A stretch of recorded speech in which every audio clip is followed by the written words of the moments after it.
নিয়েছি মুরগির ঠ্যাং। দেখো আজকে বানাবো মুরগির ঠ্যাং। ঠিক আছে, দেখতেই পাচ্ছ মুরগির ঠ্যাং বানাবো।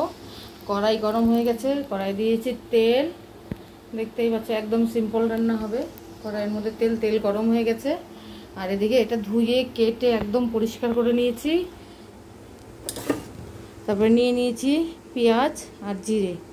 দেখতেই পাচ্ছ, দেবো তেলের মধ্যে এখন পেঁয়াজ। অল্পই পেঁয়াজ দিব, বেশি দেবো না।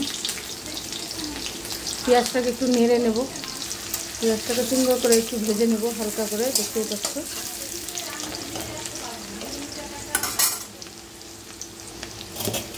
এখন দিয়ে দেবো পাগুলো।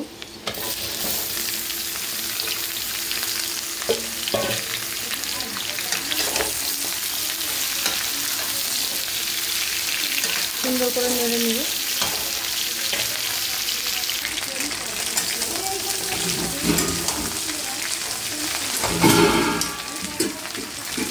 ভেজে নিলাম। এখন দেবো এর মধ্যে একটু হলদির গুঁড়ো, দিয়ে দেবো হলদির গুঁড়ো,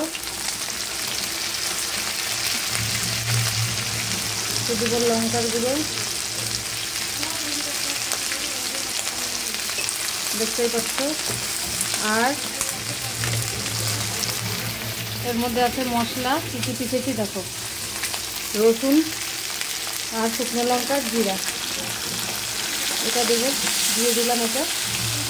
এখন সুন্দর করে একটু নেড়ে নেব।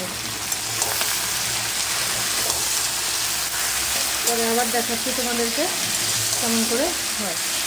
অল্প কষিয়ে নিতে হবে সুন্দর করে, পরে আবার দেখাবো।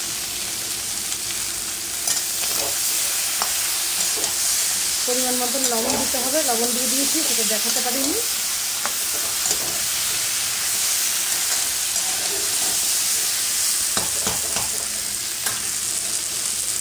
খুব সুন্দর হয়েছে, দেখতেই পাচ্ছ কালার একদম ফুসফুসে। দেখতে পাচ্ছ কত সুন্দর হয়েছে। রান্না আমার কমপ্লিট।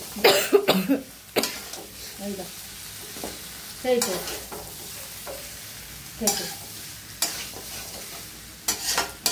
কমপ্লিট। এখনকার মতন এটাই থাকলো, পরে আবার তোমাদেরকে দেখাবো খাওয়ার টাইম। চলো বাই বাই, টাটা। আসো তোমরা সবাই খেতে।